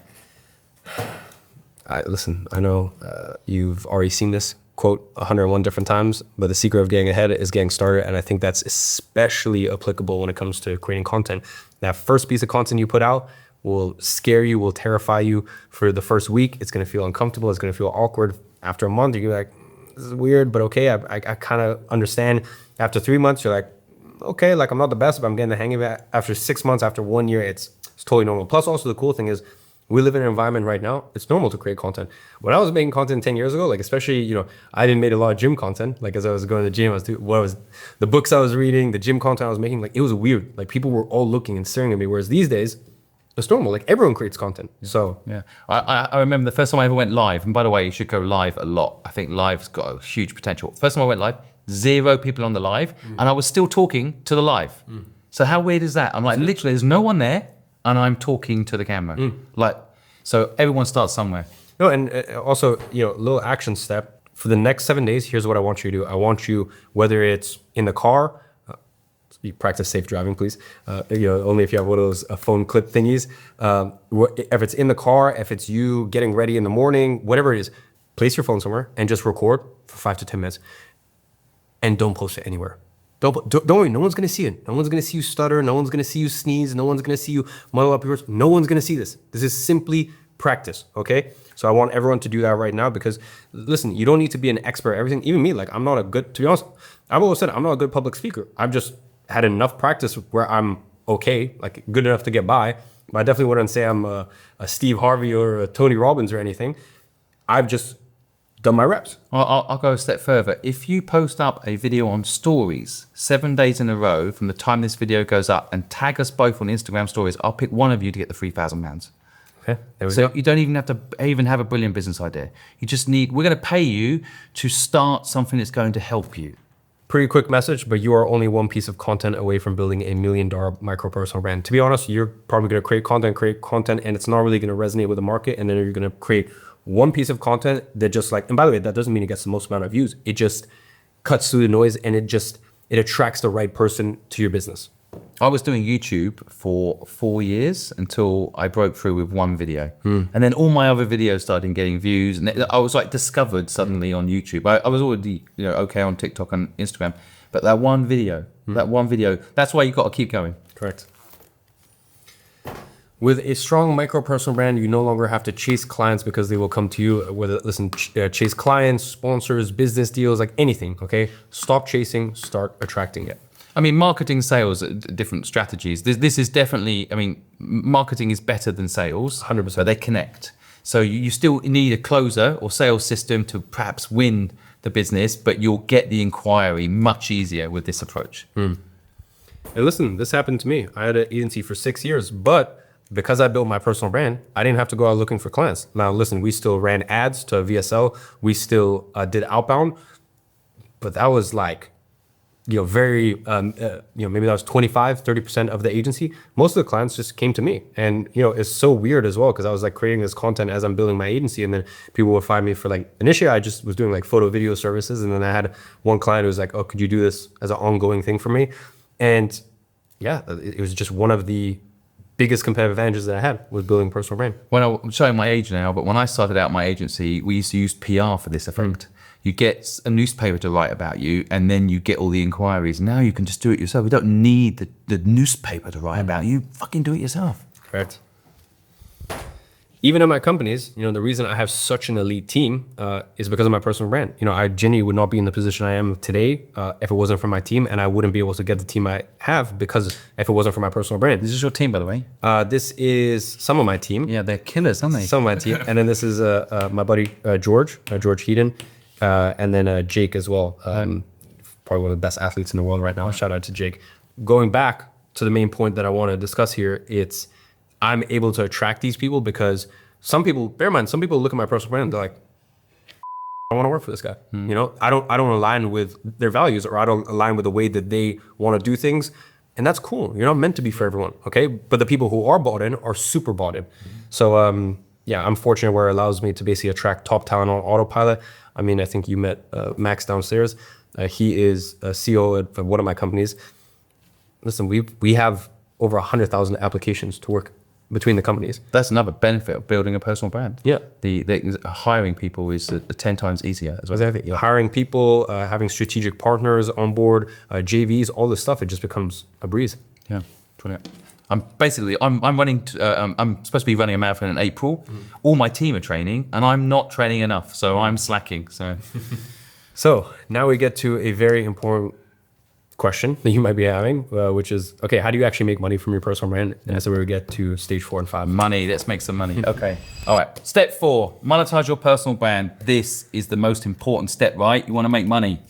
Let's get into it. What do we need to know? So listen, I want to make something very clear right now, which is whatever you are doing, your personal brand can turbocharge it, okay?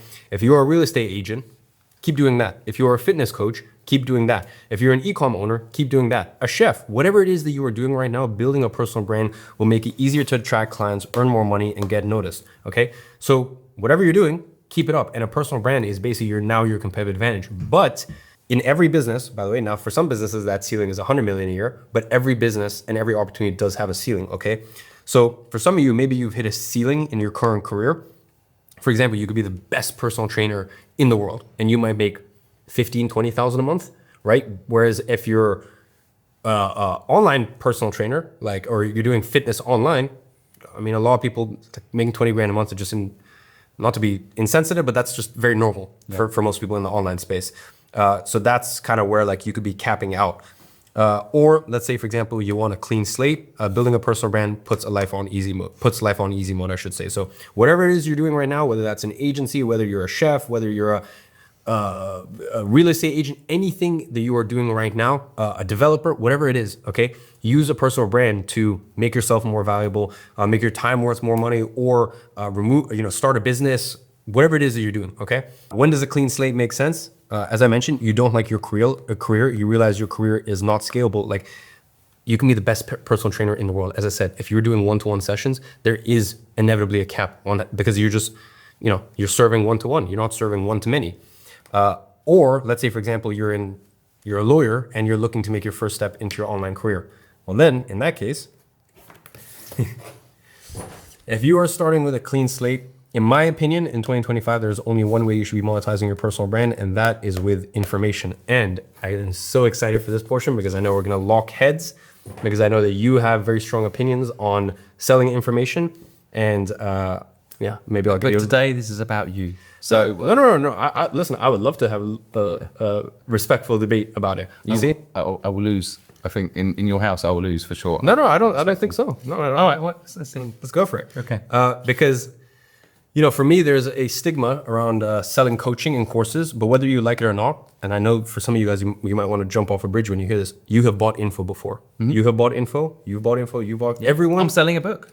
Yeah, that's info. Yeah. And I really don't think people understand that college, books, tutors, even consulting firms, when you go to McKinsey and Company, you're paying them for info. For example, even sometimes, when I need to call my lawyer, he's billing me per hour for info. Now, there's certain things that my lawyer and my attorneys, they're acting on my behalf. That goes from info to services. All that stuff is info. And I'll give you an even better example, for me to really drive this home point, point home. When I work with my tennis coach, I'm not paying, he's not holding my hand. When I work with my tennis coach, he's not holding my hand and hitting the ball for me, okay? So I'm paying him for info. So even when you're studying for exams and you're working with a tutor, even when you're working with your tennis coach, you're paying for information transfer. Now it all comes down to packaging. Okay, so there's many different ways you can package it. Whether that's a book, and you're selling info through the form of a book. Whether that's an online course. Whether that's coaching. The way you package it up is up to you. But at the end of the day, the business is selling information. Okay. In fact, I'll give you some examples. In fact, some of the biggest names in the online space have made majority of their money selling information. Russell Brunson, okay, and I know you've had him on. Yeah, genius. Yeah, absolute genius. Loved his episodes. So much learning. Russell Brunson made a ton of money selling info. In fact, he created a DVD course on how to make a potato gun, and he made millions of dollars doing so, which is why, as well, you can find, I call it unique value zones. A lot of this more technical information is in that unlisted YouTube video. I call it unique value zones. You don't want to focus on a massive market. So I'm not telling you should sell information on fitness like that. Now you have to get into expert territory. And trust me, first of all, you're not an expert. You shouldn't claim to be an expert. But instead of fitness, rather than fitness, let's say you go from fitness, your niche is mothers. And let's say your unique value zone is helping postpartum mothers lose their pregnancy weight in 12 weeks. Okay. Or let's say, for example, even with me, you don't want to be Ali Abdaal. You don't want to be the productivity guy. But let's say something I didn't struggle with to this day. If your unique value zone and the only thing you dedicated your life to and you studied and you researched was helping successful online entrepreneurs reduce their screen time, leading to more peace and profit in their life. Like, do you think... Good idea, by the way. Yeah, and by the way, that's something I would pay for. Now, you should not be a productivity expert. I'm not saying you should be don't try to compete with Ali Abdaal, okay? Instead, rather than the sector or the industry, even, because people say, oh, find your niche. I don't even think you should find your niche. You should find your unique value zone, okay? The little small aspect of the market that you're cornering. Going back to, the statement of, how many people have made their money selling information. Alex Hormozi, he made, I would say conservatively, $100 million with Gym Launch. Gym Launch was a coaching company. They would charge $30 or $42,000 a year to coach gyms on how to grow, okay? And he made easily $100 million with info. And also he used his personal brand to scale his portfolio companies, which once again are primarily info businesses. Another example, Alex Becker, entrepreneur and SaaS founder. He conservatively made $75 million from selling info, and then he used that money for his next ventures.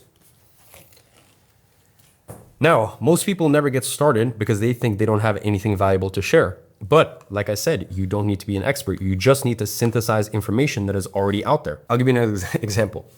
When you're having driving lessons, you're paying for info, right? It's not like the driving instructor is holding the wheel for you. You're paying for knowledge transfer, okay? They have knowledge on how to pass that you don't have. And by the way, they're not saying they're an expert, because a lot of the guidelines and a lot of the ways that you succeed, that information's already, there's been books on it out there. There's procedures, there's protocols on there. So all they do is they synthesize that information, they study that information, and then they help a knowledge transfer to you. Okay, how do you actually succeed with this? Okay, so I'm not saying that you should be an expert. You don't need to be an expert. All you need to do is synthesize everyone knows this, okay? All the information is out there. I'm a massive fan of paying for info. I still do it to this day. There was a individual I paid $250,000 for, for 10 calls. I think, to be entirely honest, the first 2 calls, we kind of talked business. The other 8 calls, we just kind of, we basically just chatted. And, but I was cool with that because I got what I needed. Once again, I was in a very specific industry. There's one specific outcome I got. And for me, that $250,000 was worth it. I get it. These are large numbers. So in your case, maybe divide it by, let's say, for example, you have a very specific problem. And for you, the $250, let's say, or $25, it's worth it paying that amount of money to have a knowledge transfer from someone who is many steps ahead of you. So even to this day, I'm still paying for info. Once again, every time I call my lawyer, I'm paying for info. He's billing me for knowledge transfer. By the way, nothing you've said right now I would disagree with at all. I also pay £8,000 a month to a business coach because what got me here won't get me there. So there's this nuance to it, but I'm going to let you finish before I say what I think about it. So changing times. This wasn't actually possible a few years ago, but with the advent of AI, you can now easily find information on a specific market's problems and then synthesize that information in order to help people through coaching. In my opinion, when you're first getting started out, I don't think it's smart to sell digital products when you're first starting out. I think you should be working with people one-on-one because then it's easier to help them out. You're getting more face-to-face time. I think you should have face-to-face time with your market. And you know, what's funny as well, people tell me all the time, like, oh, you shouldn't sell your time for money. It's funny because there's a lot of things that people think sounds right, but when you're further ahead in the game, like you understand it's just that. It sounds nice, but it's not actual fact. It's not actually factual. You know, this whole you shouldn't sell your time for money. Okay, well, Taylor Swift sold her time for money and she made $1 billion on her last tour. So should she not sell her time for money? Your favorite football player sells his time for money. He gets a wage and he has to show up to training and games at these specific times. He's selling his time for money, okay? So there's nothing wrong with selling your time for money, just as long as you're getting paid adequately. So with that personal trainer, you know, the in-person personal trainer example, he can still sell his time for money just as long as he's getting adequately compensated for it. You know, let's say, for example, by working with online coaches, so now he has his client base is all around the world. Or let's say he does a hybrid model where, you know, at the beginning, like really boring, the stuff with not much nuance where it's going to be applicable to every single client, that is formed as a digital product, or this training that someone has to go through before they start working with an online coach. And then they pick up, you know, 50% of the way through, where now it's, you know, more nuance and more detail is needed for their specific case. So information is all out there. You just need to basically like synthesize it, package it up into the right formatting and the right procedure, and then tackle one specific unique value zone. Again, everything you just said there, I agree with. The nuance on the, I actually am one of those people that say don't sell time. But it's kind of like thumbnail titles and on YouTube videos. Sometimes you need to look at the detail of what that actually means. Because let's take the Taylor Swift example. She's not selling the 2 hours she's on stage. She's selling an outcome. She's selling the 50,000 people in a stadium being filled up for 7 days. But listen, so she's got upside on the outcome, and that's the nuance I would like people to learn. Because you know, certainly, you know, just selling time specifically, a lot of people are trapped. School tells you to sell time, right? That the teachers are selling time, but actually, if a teacher helped a student and that student went on to be Elon Musk and Elon Musk became a billionaire, there is an argument that she was underpaid. You know, so I think it's making sure that people understand that their values should be based really on outcomes. I sold time when I started. I had a gardening company, but as I built the business, I leveraged. I hired people, and they did the work, and I leveraged. But I think selling time specifically is unfortunately 95% of people. That's all they know. So I'd love to add some nuance, which is if you had to sell time to get somewhere, fine. I sold at this event in Dubai my time to talk for 15 minutes for £25,000. Technically, I sold my time, but why did I do it? 1, I make contacts when I'm here. 2, I make content when I'm here. 3, I reach 1,000 people in that audience. And 4, that video goes hopefully to hundreds of thousands of people that was made during the speech, right? So I get value on top of value. So I'm actually, but everything you said is right. I just want to make sure that people don't miss the nuance that selling time alone is dangerous. You're 100% correct. What I mean by that is, listen, don't be afraid to sell your time for money if it's leverage. And if you're getting compensated adequately for how much you want your time to be worth. I think it's funny. I just think it's gone so far this way of everyone's like, don't sell your time for money. You want passive income and systems and blah, blah. And it's like, well, some of the wealthiest people, Taylor Swift, as I said, literally sold her time for money. And it hasn't gone this far enough. I'll tell you, because 95% of people are still selling time. The other people are winning. The people that actually want to buy your time to get rich from your time are winning. You and I think it's gone too far the other way because we're watching content in that bubble around that. Not the facts are 95+% of people are still selling an hourly rate. I think we should keep on the messaging that don't sell outcomes, not sell time. Okay. If everyone was selling outcomes, then we could say, oh, you know, some people you just need to sell time. It's not gone far enough yet. No, I agree. Sell the outcome, but let's say, for example, you know, they still got paid for the amount of time that they spent. Let's say they've made 100 times what they charge per hour now. Would you still say don't sell time? I would say they're selling outcomes at that point. The tennis instructor is actually selling outcomes. I bet he's charging you more because he's selling an outcome than perhaps he's better than others. No, right? but there's still a lot of time. So the tennis coach is still... But they're only doing that because the system really likes you to sell time. But I had an agency, and when I started out, we sold time. A designer to design your brand for 3 hours. And then we realized that actually the brand itself was more valuable than the 3 hours it spent to do it. right? It's the old analogy of the guy that went to fix the submarines for the Navy. It's a true story. They had a problem with the submarine. The Navy called this guy in. He went in 15 minutes, he fixed the problem. And then he sent me an invoice for £320,000. And they said, it only took you 15 minutes to fix it. He's like, sure, but it took me 20 years to understand where to go in that submarine to fix it. So I think it's just people aren't taught how to sell outcomes. So although I totally understand, I still sell time here and there, even though I genuinely think time on itself it's not infinite. So there's only so many hours you can work. Lawyers are still selling time. I think they're done. It's not scalable, right? So yeah, there's a point in history, especially if you're doing social media, this should be all working when you're sleeping. This is another reason to do this. Because actually you can be sleeping and you can be making money, right? So I want to make sure that we don't, because I live in a bubble with you sometimes where we think that's being said a lot. It's not being said enough. The school system is still winning. It's still teaching people to leave university and spend 40 hours a week working on a job that's it. They don't have any upside other than the 40 hours they've worked. As that company monetizes them. But, you know what I mean? No, listen, I agree. I just, once again, I think there is a lot of, the reason I want to say that is a big contrarian to what you hear out there, which is, as you said, or maybe at least in the bubble we live in, which is like, don't sell your time for money. You want to build systems. And in my mind, I'm like, listen, when you're a beginner. So they're all the rich people we know saying that.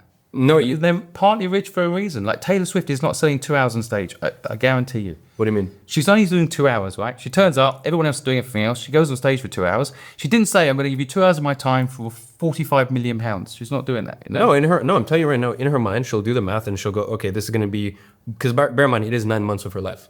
Yeah. No, trust me, like when you're on tour, like, I know. your entire life's gone. Yeah. Right? So she did sell 9 months of her time for $1 billion. Now, that's a trade-off. Bear in mind, By the way, though, just continue with the analogy. After the 9 months, her music's still selling. Yeah. So she's not just selling those 9 months. She worked, it's a bit like batch recording. She worked for 9 months, but that'll last for 3 or 4 years, maybe longer, right? Well, no, because that's the concerts, the ticket sales. So that has a shelf life. But she doesn't just make money from ticket sales. She makes money from merchandise, which gets sold online. By the way, we should be arguing about courses. Now we're on, so you want people to sell time. No, I'm just saying, like, there's these things that I hear constantly coming from people that have never actually lived it. Like, for example, if you told me this year, like, let's say, for example, I had to, what's something really monotonous? If I had to do Excel spreadsheets every single day for 8 hours a day for next year, we gave me $200 million for cash, I'll do it. I'll sell my time for money. But now you're talking about value for time. I think that's a slightly different equation. No, but that's what I'm saying. As long as you're getting the amount of value, you're getting the value for your time, don't be afraid to sell money. I hear you. Don't be afraid to sell your time for money. I actually think we're not far off saying the same thing, maybe in a different way. You guys let us know in the comments who won that one. Right. Expert. You don't have to be one, is it? You shouldn't aim to be one. Here's a great example. This is Alexi, who is a 13-year-old kid. He makes about 50 grand a month with 2,000 subscribers. Now, if you go watch his videos, okay, he doesn't claim to be an expert. He has never once claimed to be an expert, ever. All he does is he analyzes the market with his unique worldview, because remember, there never has been one of him. There isn't another one of him, and there never will be another one of him. So he has a unique worldview, a unique lens in which he views these businesses that he's analyzing, and as a result, he's seen as a trusted authority. He never says he's an expert, never. But because he breaks down, because he gives value, as a result of it, he's seen as a trusted authority. So what's the best way to package up information? Thank you. Coaching. The best way to monetize your brand at the beginning is through coaching. Coaching is direct, personal, and gives you the ability to validate your offer and understand your market. And to be entirely honest, kind of like the driving instructor example. You can find the books that he's helping you through, or for example, the tutor example, you can buy those books, right? They have basically just taken all the information out there, synthesized it, and a lot of it is just, you just want someone to sit there with you while you go through it, or you just want someone to guide you through the process. It's not really about them. It's just them taking you through a process that's been already validated and proven to work. So I think that's one of the reasons why coaching is so great. Once again, if you're getting the right hourly rate for it, because a lot of times it's not even, the pressure isn't even on you. It's just about synthesizing all the information that's out there, because it's all out there, putting it in a concise way where you're taking people, it's similar to what we've done here. Like imagine if this was my coaching program, right? Everything I taught you here today, all of the steps were weeks. And I broke it down as a 5-week coaching program. And every week we're going to go through each one of these steps. And then the person that I'm coaching is going to have some questions for me. They're going to say, how does this relate to my situation? How would you do things based on, and there you go. There's your coaching program, right? And all of this information is out there, right? It's all out there. It's all you need to do, as I said, is synthesize it, put it in the right order, and then you take people through that process. Someone can actually do that with this video if you want. Yeah, feel free. Why is coaching the best way to start?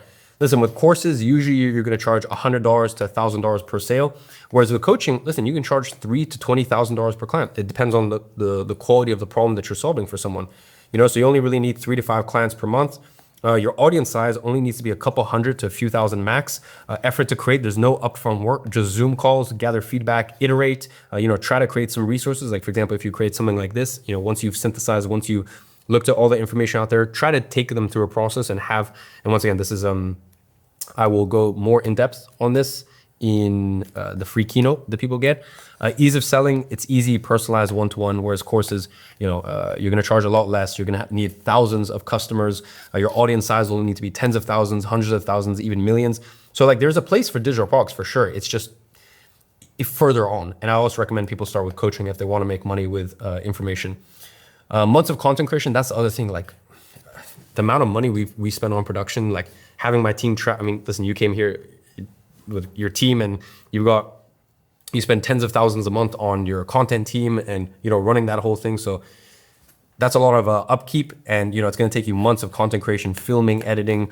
And also in terms of ease of selling, it's hard. It requires strong marketing and a bigger audience. The truth of the matter is to sell digital products, because it's become so commoditized, it is very difficult to sell. Whereas coaching, not only do people want to be run through the process, they want you. That's the truth of it, right? If you're creating content that's valuable to people, they want you to run them through the process. A lot of times it's not even about that they want more knowledge from you. They just want you to be present while you go through it. So that's true. The other thing about this, we won't get into courses because I think it's from my personal view on it, but there's one element of this is if you don't do this first and build up your ability to deliver, you have to. Then if you do this first, the problem I've seen is a lot of people get a very bad reputation because although people are already paying $100, I know someone charging $5 for a course and people are really pissed off with them because they've overpromised even for the $5, right? They're not delivering. Do they have a refund policy? They didn't have a refund policy. Good point.